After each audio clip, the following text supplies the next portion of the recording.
Bonjour à tous, bienvenue à la journée des DRH, qui est organisée dans le cadre du Forum numérique des décideurs. Donc aujourd'hui, nous allons voir le webinaire sur la conduite du changement. Donc avec un témoignage client avec le groupe InVivo, qui est le premier groupe coopératif agricole français. Et donc nous allons voir les bonnes pratiques pour réussir son projet de dématérialisation par la conduite du changement.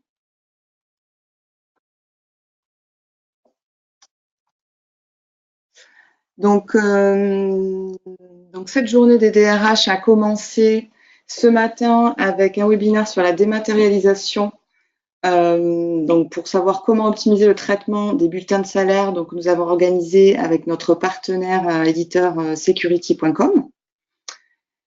Le deuxième webinaire qui s'est déroulé ce matin, parlait du pilotage de la performance RH avec un retour d'expérience sur Tisséo.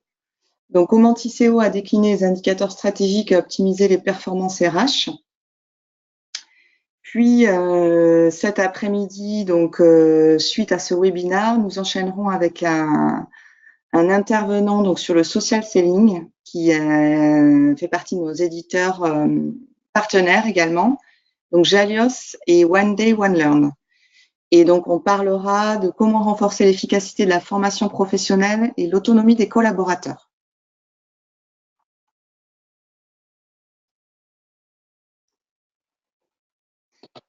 Donc, je vais vous présenter l'agenda de ce webinaire.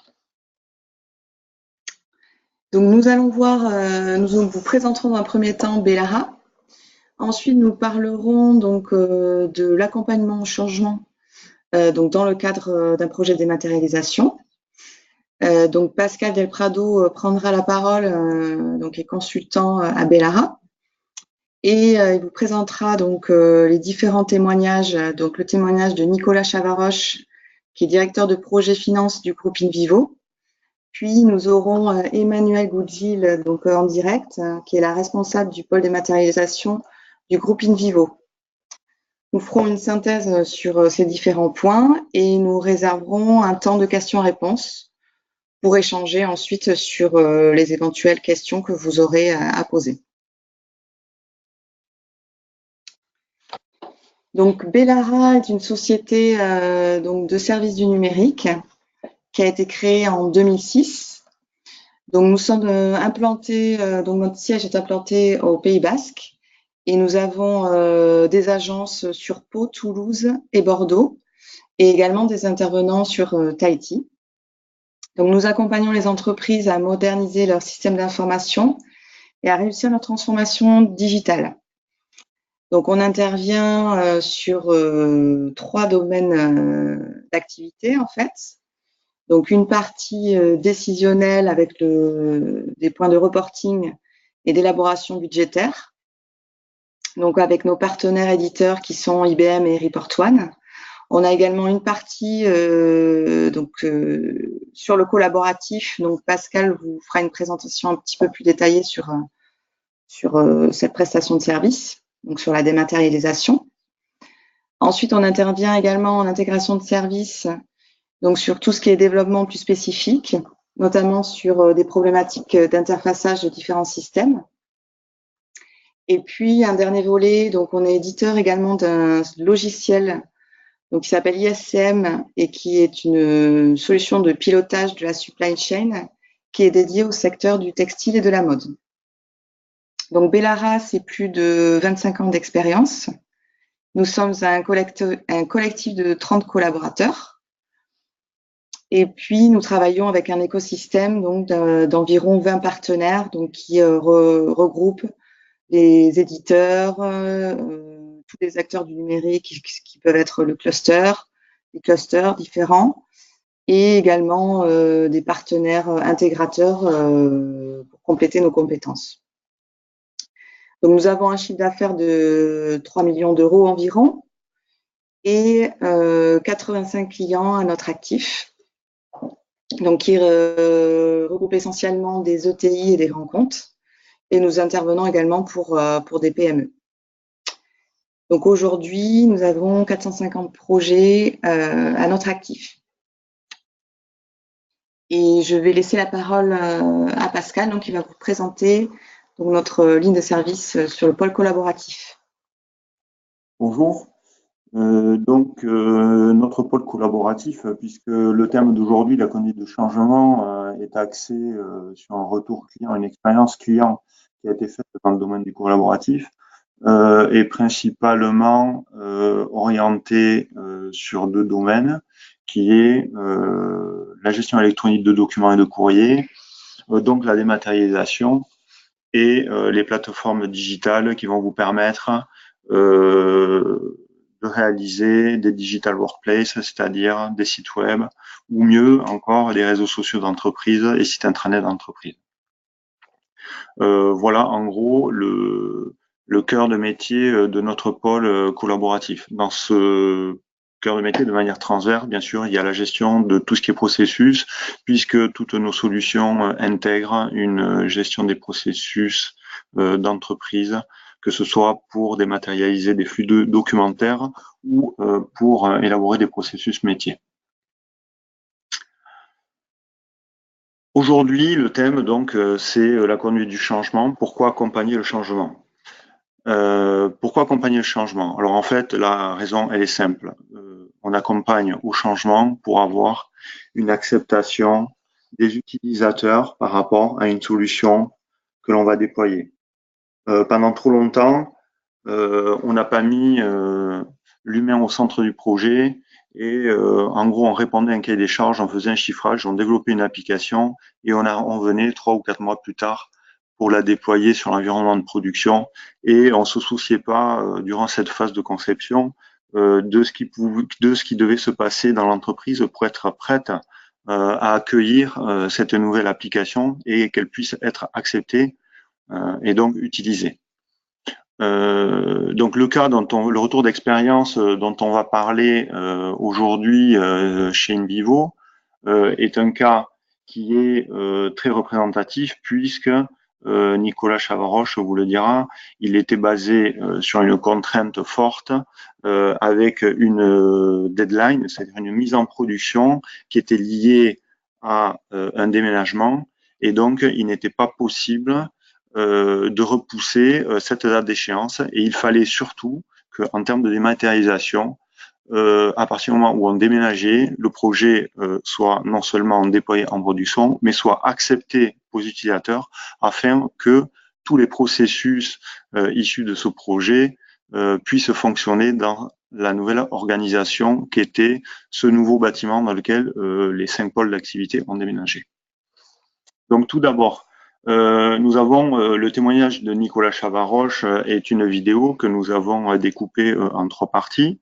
Il va vous présenter brièvement dans la première partie quels sont le groupe coopératif agricole InVivo avec ses 5 pôles d'activité et va vous présenter aussi le contexte dans lequel ce projet a été déployé, puisque vous allez voir que on va parler d'une 50aine de sociétés qui appartiennent à ce groupe.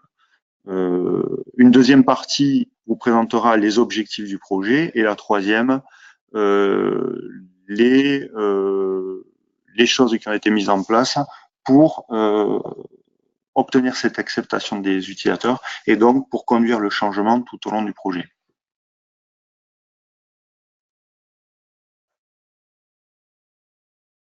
Sur le groupe InVivo, donc pour ceux qui ne connaissent pas, c'est le premier groupe coopératif agricole français.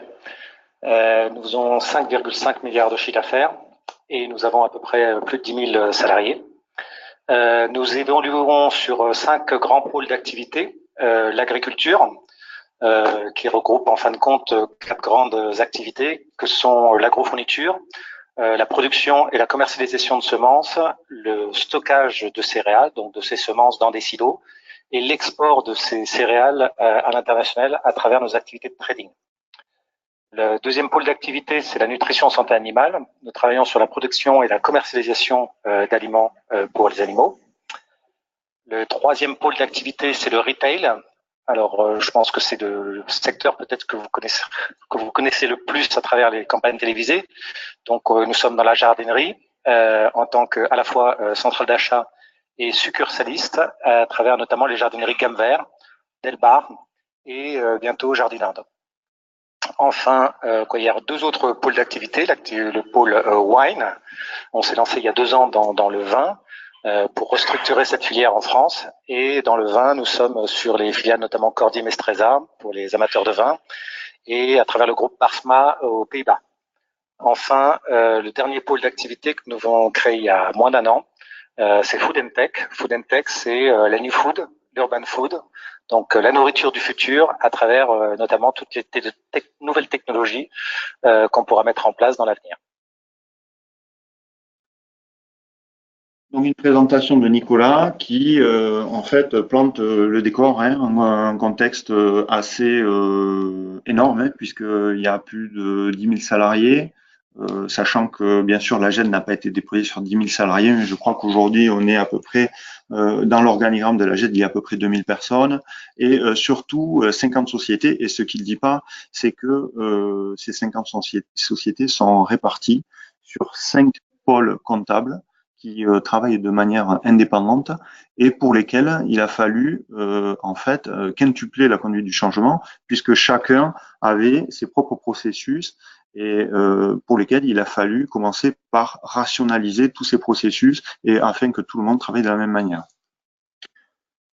Donc, ces objectifs sont présentés maintenant à travers une deuxième vidéo que je vous montre dès à présent.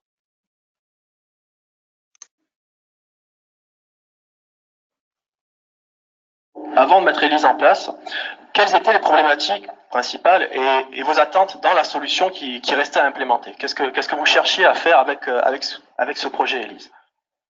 Alors sur le projet Élise, on a une grande chance, c'est que d'abord on a une contrainte. Donc tout projet qui commence par une contrainte devient une opportunité. Nous étions avenue de la Grande Armée à Paris et nous avons décidé de déménager la tour Carpe Diem à la Défense.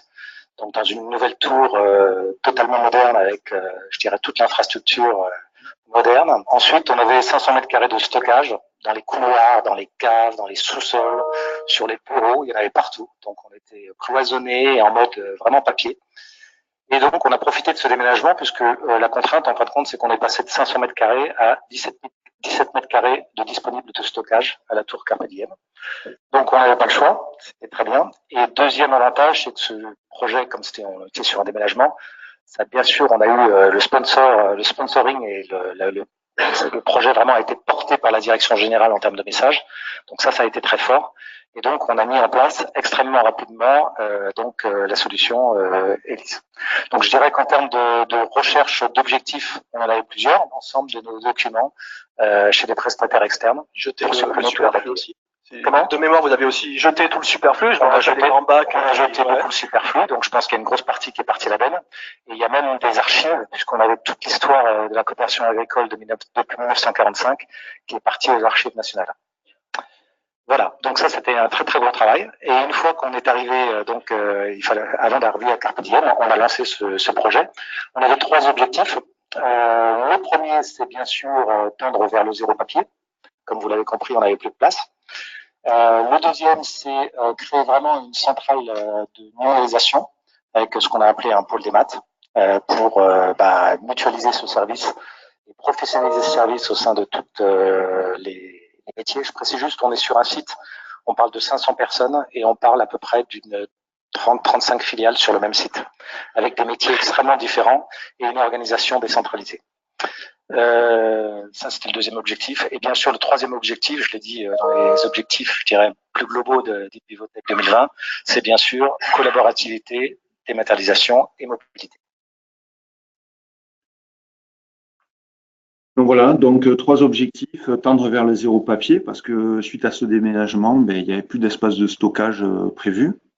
Créer un pôle des maths qui va être au service de tout le monde, c'est-à-dire que concrètement, c'est quoi? C'est que le courrier papier qui montait dans les étages jusqu'alors, aujourd'hui ne devait plus monter dans les étages, ou n'est plus monté dans les étages, donc c'est un véritable effet Big Bang, c'est du jour au lendemain, où il n'y a plus de papier qui arrive sur le coin de notre bureau. Et le troisième, donc, donner l'information documentaire accessible à tous à travers une plateforme de gestion de courrier ou de gestion électronique de documents. Au passage, un premier élément qui est indispensable dans la conduite du changement, il le dit, c'est avoir le sponsoring de la direction générale. Il est important que la gouvernance soit porteuse de ce projet, sans quoi il ne pourra pas être appliqué.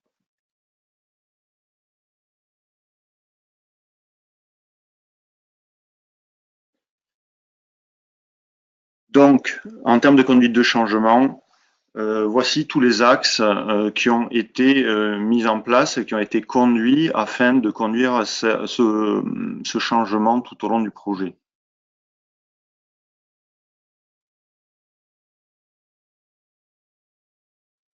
Comment est-ce qu'on vous décririez le déroulement du projet, qui, je le rappelle, a été mené donc à trois, hein, InVivo, Bellara et nous-mêmes Archimède. Comment est-ce qu'on vous décririez du coup le déroulement, que ça soit en termes de délai, d'accueil des utilisateurs et d'impact organisationnel? Donc sur ce point, je précise juste que je sortais d'un projet de plus de 2 ans sur toute une transformation financière avec une migration sur SAP ANA ECC6. Donc un très très fort changement, culture de changement dans le groupe. J'ai pris ce projet au mois de janvier et nous avons démarré en prod au 1er mars.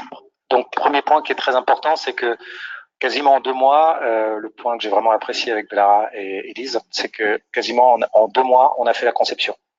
Donc j'ai commencé, je crois, le 9 janvier et le 1er mars, nous démarrions en prod. Quand je dis la conception, on peut très bien prendre l'application Elise en standard et puis après réagir après. Nous, ce qu'on souhaitait mettre en place, c'est qu'au niveau de la finance, c'est tout un process facture dématérialisé, de la numérisation jusqu'à la validation du paiement dans nos systèmes ERP. Donc ça, c'était un point très important. Après, bien évidemment, dans le projet, on a dû et ça, je pense que c'est vraiment l'expérience, le retour d'expérience important que je dois vous faire. Premier point, quand on fait ce genre de projet, je vous déconseille très fortement d'externaliser la numérisation au démarrage du projet, parce que vous irez dans le mur. Il y a un travail colossal au fil de l'eau, après démarrage en production, entre les services et le pôle des maths, parce que le projet amène à des améliorations de procédure. On est vraiment dans des nouveaux process. Et donc, on est sur des quick wins quasiment tous les jours. Ça a duré quasiment pendant 4 mois après le démarrage. Aujourd'hui, on a encore des quick wins qu'on met en place régulièrement. Je vous en parlerai tout à l'heure. Ça, c'est le premier point. Le deuxième point, c'est les formations. C'est bien gentil, mais sur un projet comme ça, c'est vraiment pas suffisant. D'ailleurs, il y a beaucoup de frustration des utilisateurs à ce niveau-là. Donc, il faut un accompagnement du changement très fort. Donc, on a mis le paquet sur plusieurs axes. La communication. La communication à travers plusieurs choses. D'abord, des plans de communication sur ce qu'on appelait la démat au quotidien. En fin de compte, on s'est fait un PQSR, un plan de pas de questions sans réponse, et on s'est posé toutes les questions que se poseraient les utilisateurs, et on leur a fait une présentation en leur présentant toutes les réponses à ces questions. Donc ça déjà, vous désangoissez beaucoup de salariés qui se disent mais comment on va faire sans papier? Ça, c'était un point très important. Ça a été très, très bénéfique, pas suffisant. On a travaillé aussi sur des tutoriels vidéo qu'on a mis en place sur notre intranet. Donc ça, c'est très intéressant parce que ça permet effectivement pour ceux qui ne lisent pas des modes opératoires, etc. Bien évidemment, on a réalisé des modes opératoires, des procédures. C'est le fondamental de formaliser tout ça noir sur blanc. Autre chose, on a mis en place aussi des flyers sur tous les bureaux le jour du démarrage en prod. On a fait des plans d'accompagnement, notamment utilisateurs, au démarrage. Personnellement, j'ai travaillé à 80% sur l'accompagnement, sur la conduite du changement pendant près de 4 mois. Je ne fais que ça. J'allais sur le terrain. Toutes les semaines, je faisais des réunions d'équipe pour, bien sûr, remonter les points. Alors, le gros avantage, et ça, c'est le deuxième retour d'expérience que je vous fais, c'est vraiment des solutions. Vous pouvez très bien la penser en amont. Lorsque vous la mettez en place au niveau des utilisateurs, il y aura beaucoup d'ajustements. Alors, le premier point, c'est que contrairement à mon projet précédent de ERP, qu'on ne fait pas avec une méthode agile, puisque des ERP, ça nécessite vraiment une organisation très, très structurée. Je dirais l'avantage de ce genre d'outil, c'est que le paramétrage se fait assez rapidement, voire très rapidement. On crée une métadonnée en quelques minutes. Voilà, on fait des aménagements de paramétrage et là, je travaille avec Bellara. C'était vraiment très co-constructif. Donc ça, c'est très intéressant dans la solution. Elle est très souple en termes de paramétrage. Le deuxième point, c'est que c'est vraiment ces types de projets qu'il faut vraiment aborder avec ce que j'appelle des quick wins, avec des sprints, pour ceux qui connaissent la méthode agile. L'idée, c'est de dire qu'il faut faire des points très réguliers avec les équipes sur le terrain, les écouter, avoir quand même faire un petit peu la synthèse de toutes les remontées, parce que souvent vous avez des remontées qui sont pas du tout fondées ou des gens qui interprètent mal l'outil ou qui utilisent mal l'outil, donc pouvoir arbitrer quand même, et derrière communiquer sur la mise en place de ces quick wins. Et ça, c'est très intéressant parce que les personnes voient tout de suite les améliorations qu'on leur fournit, et globalement vous faites une demande le vendredi, le mardi c'est en prod. Donc ça, c'est vraiment la deuxième chose sur laquelle je voulais souligner, c'est qu'on est vraiment sur un processus incrémental et itératif. Il faut vraiment beaucoup écouter les utilisateurs. Si vous écoutez pas les utilisateurs, alors bon, pour moi, c'est un peu différent parce que j'ai une casquette financière. Je suis ancien DAF, contrôleur financier, etc. Donc, j'ai la chance d'avoir cette expertise. Donc, effectivement, j'étais un peu leader sur le sujet.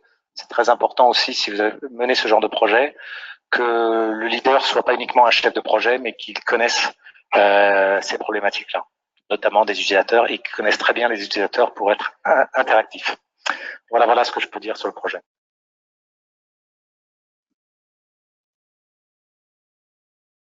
Donc, par exemple, en termes de plan de communication, Nicolas parlait, en effet, c'est dès le début du projet qu'il faut entamer cette communication et non pas une fois que le projet est livré.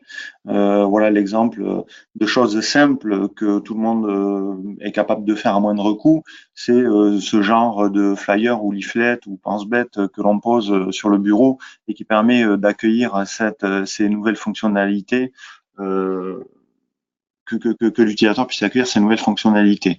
De même que si vous avez un site intranet ou un espace partagé, en tout cas numérique, où on peut faire très facilement des tutos qui vont permettre de montrer, pour ceux qui ne lisent pas les procédures, de montrer comment réaliser des opérations simples avec ce nouvel outil. Voici pour l'exemple. Pour compléter le témoignage d'Emmanuel, de Nicolas Chavaroche, qui lui avait une casquette de direction des projets finances, on vous propose d'écouter Emmanuel Goudjil, qui était documentaliste et qui, quand le pôle dématérialisation a été créé, a été nommé et a organisé le pôle dématérialisation de InVivo. Emmanuel? Oui, vous m'entendez? Oui. Bonjour Emmanuel. Alors, bonjour. Tout d'abord, merci de ta participation. Oui, voilà. Avec plaisir. Est-ce que, donc, on vient d'écouter Nicolas Chavaroche qui nous a expliqué en gros comment s'est déroulé le projet, mais le retour d'expérience, c'est-à-dire du terrain, maintenant, je crois que ça fait ça fait presque 2 ans que ce projet est déployé et il continue à être ajusté, je crois. Donc, aujourd'hui, c'est toi le vrai témoin de ce qui se passe au quotidien. Donc, tout d'abord, est-ce que tu peux te présenter? Oui. D'abord, je vous rassure tous, ça marche très bien. Je suis donc Emmanuel Goudjil, responsable du service courrier Démat InVivo. J'ai une petite équipe de 3 personnes. Une personne qui va s'occuper de toute la logistique du courrier papier entrant et sortant. Une autre qui s'occupe de la partie numérisation, les papiers, numérisation des courriers papier et des mails aussi, parce qu'il y a cette partie mail qui n'est pas négligeable. Et la troisième personne pilote l'ensemble, en fait, c'est moi. Alors, ce service centralise toutes les factures des frais généraux du groupe InVivo, c'est-à-dire les factures de loyer, le téléphone, EDF, etc. Ça représente en moyenne 6 000 factures par mois.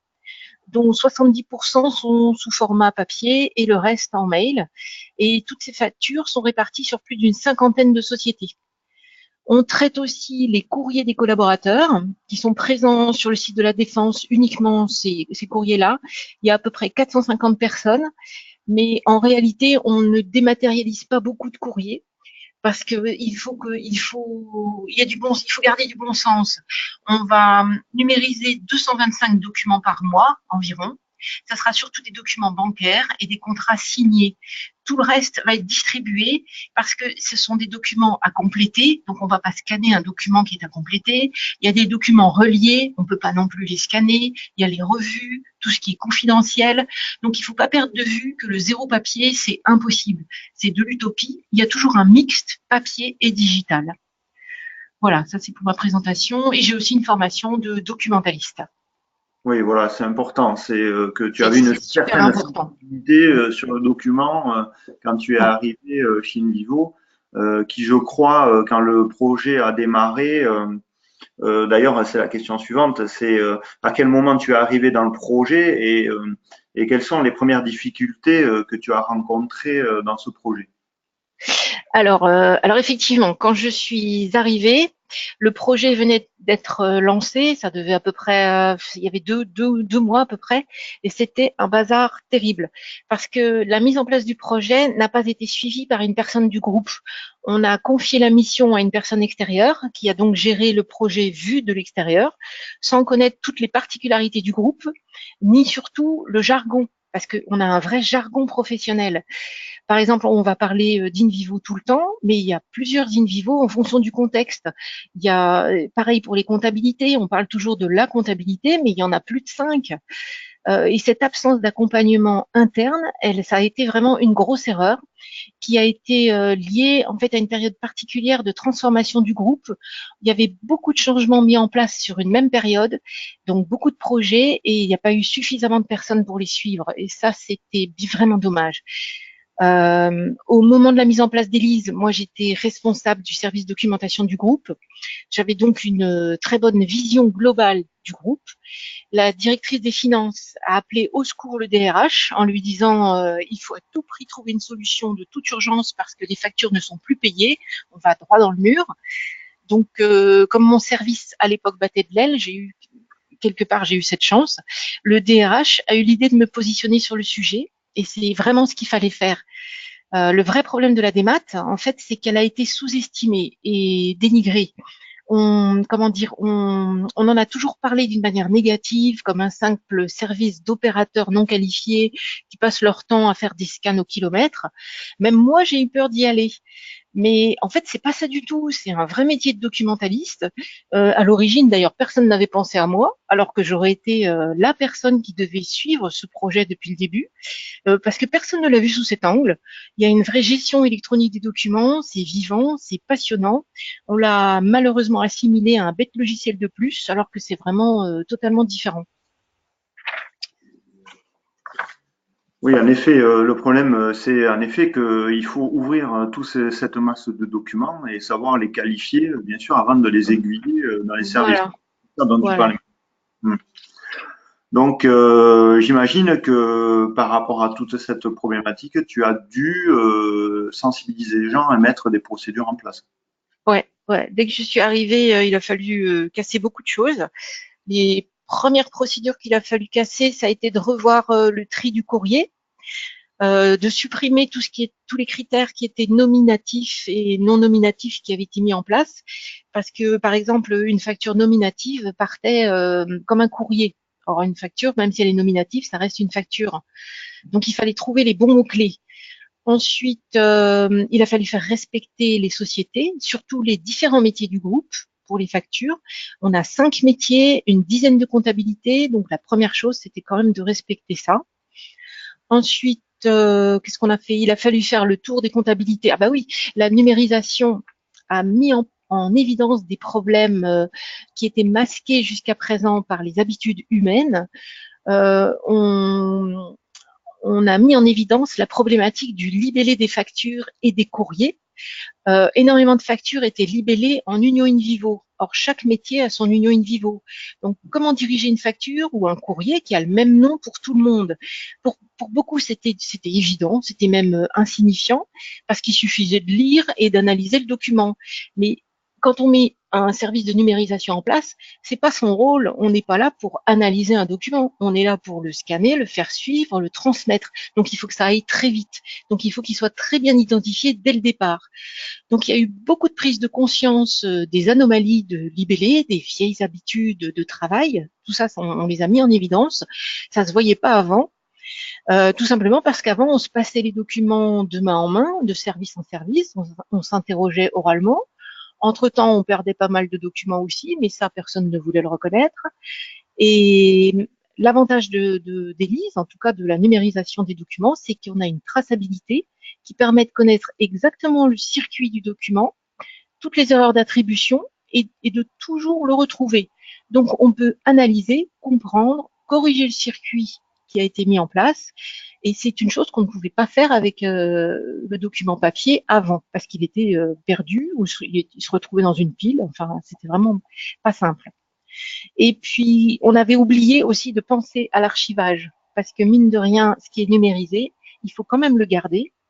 Les documents ont encore une valeur juridique pendant 10 ans, surtout les factures. Le papier zéro, ça n'existe toujours pas. Et donc, on a dû mettre en place un archivage assez rapidement, mais ça s'est fait avec SGA et ça marche. Et la bonne surprise, c'est que grâce à Élise, on retrouve tout. Oui. En effet. Et donc aujourd'hui que c'est en place, ton quotidien, comment tu fais aujourd'hui pour accompagner Alors tous les jours, j'ai des questions d'usage tous les jours parce que c'est toujours pas dans les, comment dire, ça se fait pas encore de manière complètement naturelle. Donc j'ai tous les jours des questions d'usage, j'ai tous les jours des nouveaux arrivants à former, des questions de traduction de vocabulaire, d'explication, parce que dans Élise on a un problème avec les mots accepter et terminer. Ça, il faut tout le temps revenir dessus. J'ai des suggestions d'amélioration. Je suis très à l'écoute des améliorations possibles, des besoins particuliers, des cas particuliers. J'analyse tous les jours les erreurs qui reviennent. Je vois si c'est lié au système ou alors si c'est une erreur de manipulation. Donc je vais voir les personnes ou alors je t'appelle Pascal, hein, parce que des fois c'est toi qui interviens. C'est un travail quotidien d'analyse, de pédagogie, d'action, réaction. Qu'est-ce que je peux vous dire d'autre? Je vois comment chaque métier travaille, donc je peux témoigner des actions des uns et des autres. Ça donne des idées, mais pour être honnête, il manque encore des procédures personnalisées au sein des services concernant l'utilisation d'Élise. Pour moi, il n'y a pas encore suffisamment de réunions de travail ensemble, des travails d'équipe. On considère que c'est facile, très facile. Donc du coup, on s'implique pas encore suffisamment. Il y a une sous-utilisation du potentiel. Ça, c'est vraiment dommage, mais c'est un problème d'engagement des managers. Il faut vraiment impliquer les managers, il faut vraiment les mettre dedans, parce que c'est eux qui mettent en place les méthodes qui correspondent à leur service, et c'est à eux à les imposer. Donc, il faut qu'ils s'approprient cet outil, et c'est sûr que pour s'approprier l'outil, il faut accepter d'y consacrer du temps. Oui, enfin, en effet, Emmanuel, c'est une difficulté que l'on rencontre, c'est-à-dire que quand on dit qu'il faut avoir le sponsoring de la direction générale, souvent on l'a pour engager et déployer la solution, mais après c'est pas forcément eux qui montrent le bon exemple et qui font des piqûres de rappel pour que tout le monde utilise. Voilà, et il faut l'imposer en permanence et bon, ça c'est un peu dommage parce que c'est pas imposé, il n'y a pas de piqûre de rappel. Donc ce qu'on retient, c'est que toi, c'est toi maintenant le leader en gros de ce projet, hein, de cette solution. Donc ce qu'on retient, c'est ce que disait Nicolas dans la vidéo, c'est que tu as une connaissance métier très pointue au sein des services, déjà, pour comprendre la problématique. Tu fais des réunions au jour le jour avec les métiers pour rappeler les procédures et pour écouter leurs demandes d'amélioration, c'est ça? C'est ça, c'est ça. ces besoins, tu les rationalises en essayant de trouver un tronc commun qui fait que ce sera utile un peu pour tout le monde. Et enfin, tu m'appelles Voilà. pour m'expliquer la problématique. Et durant ces appels, on va dire, comment on appellera ça, d'accompagnement, on essaie de trouver ensemble, des fois en direct, hein, parce que Nicolas dit que l'outil est facilement paramétrable, mais tu peux témoigner, Emmanuel, hein, Oui, des tout fois, à fait, tout à fait. des essais en direct avec les utilisateurs, on arrive à faire des ajustements qu'on appellera dans la diapo d'après les quick wins, c'est-à-dire des petites améliorations qui essaient d'apporter de la valeur. Et si on apporte de la valeur à l'utilisateur au plus tôt, on a forcément son acceptation et l'outil est utilisé. C'est ça, Manu? Ah oui, ça, je confirme tout à fait. Ce qui fait marcher, enfin, l'outil est vraiment accepté par plein de personnes parce que dès qu'ils ont un problème, on résout le problème. On Voilà. les écoute et tout de suite, la solution est mise en place. Et quand on passe par toi, tu trouves tout de suite comment il faut faire. Même quand le cas paraît complètement impossible, on trouve toujours une solution. Et ça soulage tout le monde, ils sont contents. D'ailleurs, maintenant, il y en a qui n'étaient pas convaincus et qui vont venir vers Elise parce que ils se sont aperçus qu'on ne perdait rien. Voilà, C'est quand même pas mal, hein, j'adore ça. Ils reviennent vers moi en disant mais c'est fou, on a perdu notre document. Ben, je dis bah oui, il faut le mettre dans Elise, c'est tout. Hein. une expérience que l'on a fait quand on a déployé ce projet, c'est que pendant 3 mois, Emmanuel, si je me rappelle bien, je venais tous les 15 jours pendant une journée entière. Ouais. Et les utilisateurs ont communiqué aux utilisateurs qu'un consultant produit Elise, qui connaissait leur métier, hein, leur contexte métier, allait être disponible dans une salle telle journée. Et c'est vrai qu'on a accueilli les utilisateurs qui souvent arrivaient avec leurs problèmes et leur portable. Ils arrivaient avec leur cas du moment pour lequel ils étaient coincés et des fois pas contents, hein, c'est le cas de le dire, quoi. Et, Ah oui. et on leur montrait de manière en fait un accompagnement particulier comment résoudre leurs problèmes. Et ils en profitaient pour nous poser 2-3 questions. Et c'est vrai qu'en passant 10 minutes, un quart d'heure avec un utilisateur, on voyait son comportement qui changeait du tout au tout, quoi. Ah oui, totalement. Au début, il y avait un refus et il repartait en acceptant. Voilà, c'est ça. Ouais, c'est ça. Et donc cet accompagnement que l'on fait au fil de l'eau, alors je crois qu'au début on l'a fait le premier mois toutes les semaines, après on l'a écarté à tous les 15 jours, et après bon voilà, et après que l'on espace et qu'on continue aujourd'hui à distance avec des points en Ouais. webconférence téléphonique, c'est même 2 ans après, c'est quelque chose qu'il faut continuer à faire au quotidien. Absolument, absolument. C'est vraiment nécessaire parce que sinon, on perd les gens. Voilà. Donc, l'accompagnement au changement, c'est bien impliquer les utilisateurs en amont du projet. C'est même pas pendant le projet. C'est pendant la conception du projet et c'est après la mise en production du projet. C'est durant toute la vie, en fait, d'utilisation de l'outil que l'accompagnement doit continuer à être effectué pour, pour coacher les utilisateurs sur les bonnes pratiques et les bonnes utilisations de l'outil et eux aussi pour nous apporter leurs retours qui font que l'on améliorera le produit. Ouais, tout à fait. Bon, merci Emmanuel de ton témoignage. Je t'en prie. C'est très enrichissant. Et donc maintenant, je vais présenter une synthèse de ce qui a été dit au cours de ce webinaire.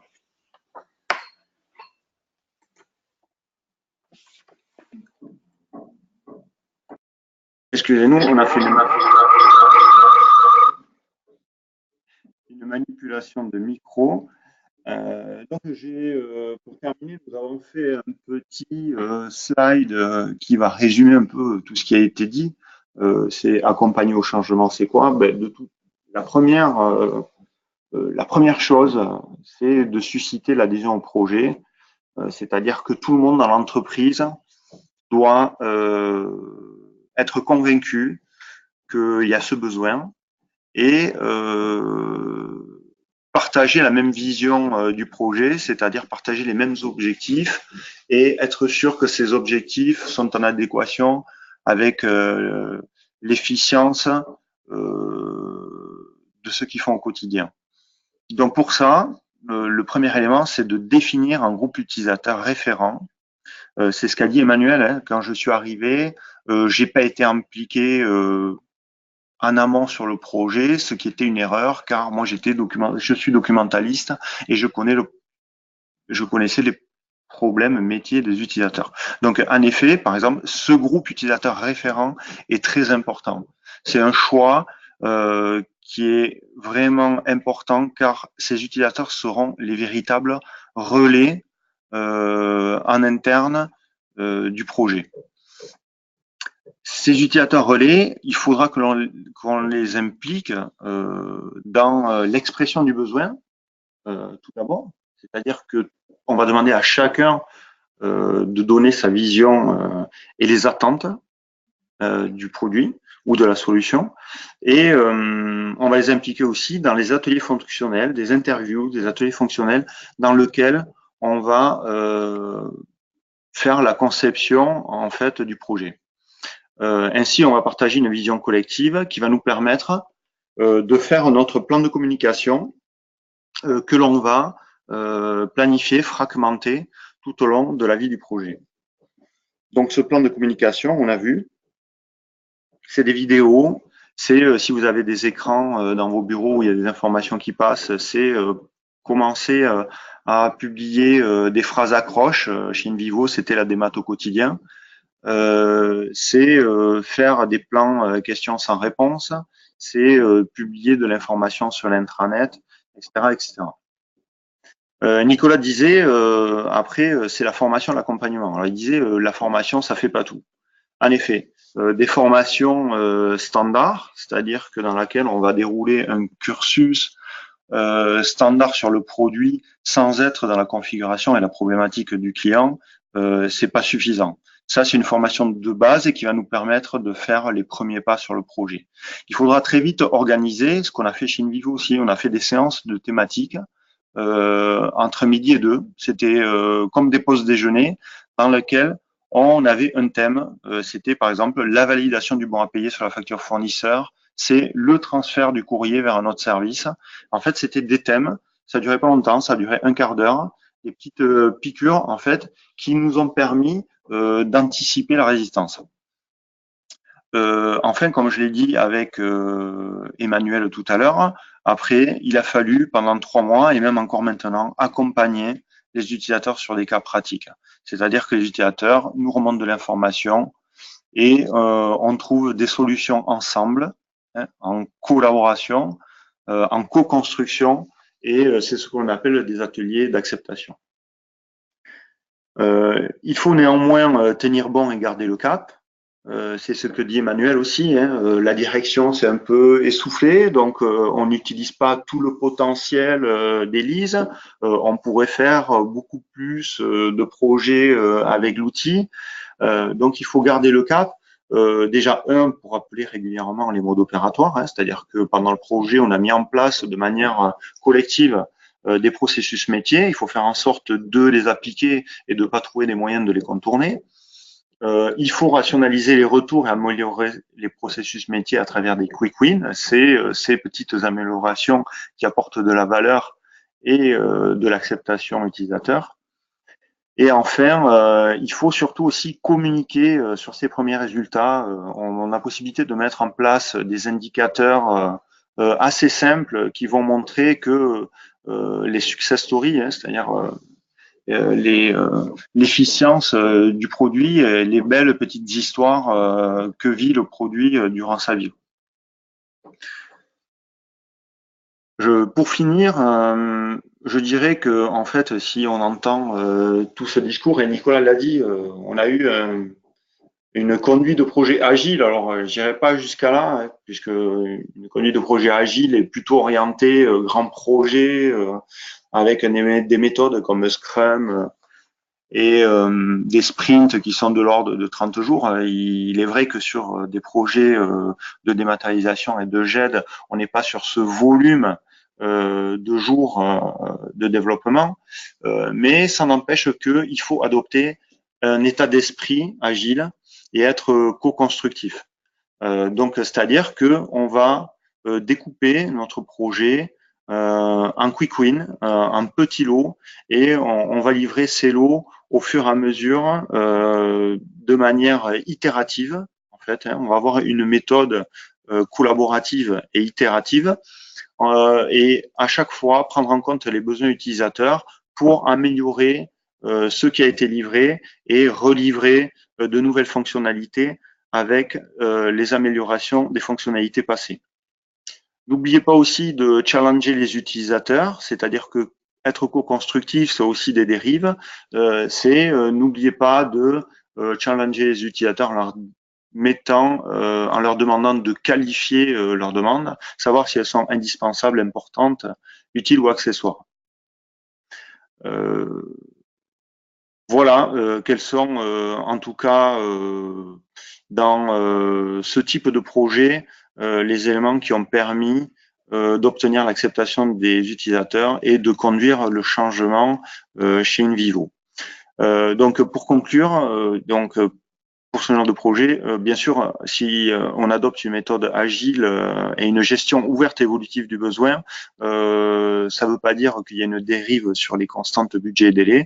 Là, c'est pour ça qu'on challenge les utilisateurs. C'est pour rester sur le même budget et pour garder, ne pas perdre le délai de vue et garder une deadline fixe.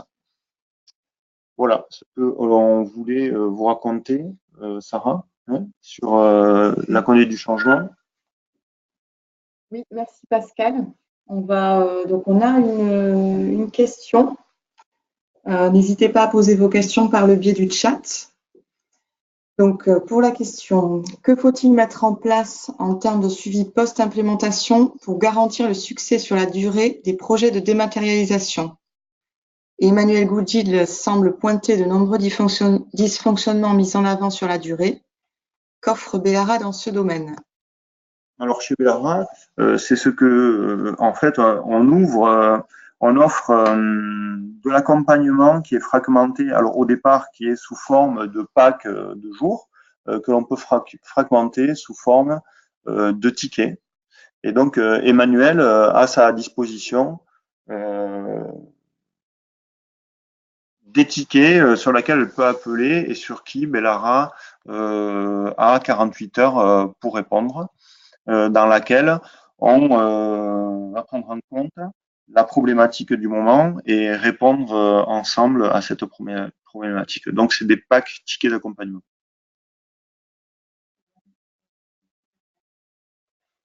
On a une autre question. On nous demande quel est l'outil qui a été sélectionné dans ce projet et pourquoi. Pourquoi a été fait ce choix, pardon. De la solution GEDELYSE. Voilà. Alors, la solution GEDELYSE, ça, c'était un appel d'offres de la part d'InVivo qui était accompagné par un cabinet conseil qui est XDMAT, pour lequel on a gagné le marché. Donc, le choix, je ne sais pas trop, certainement parce qu'on avait le meilleur produit. Et c'est vrai que Elise est en termes de solutions, puisque nous on a plusieurs GED en fait au catalogue hein, chez Bellara. J'en ai pas parlé tout à l'heure, mais on a de l'Alfresco, on a du DocuWare, on a de l'Elise. Elise est la seule de ces trois solutions qui sait répondre aux deux problématiques, gestion du courrier et gestion documentaire. Bien, merci Pascal. On arrive au bout des questions et du temps imparti. Donc, merci beaucoup pour cette présentation, Pascal. Merci à Emmanuel pour son témoignage. Et merci à tous pour votre participation. On vous donne rendez-vous à notre prochaine journée, donc qui sera dédiée aux directeurs commerciaux et communication, donc le 11 avril. On vous proposera donc le programme plus détaillé par la suite. Et si vous avez donc des questions à nous poser, n'hésitez pas à reprendre contact avec nous. Merci à tous et bonne journée.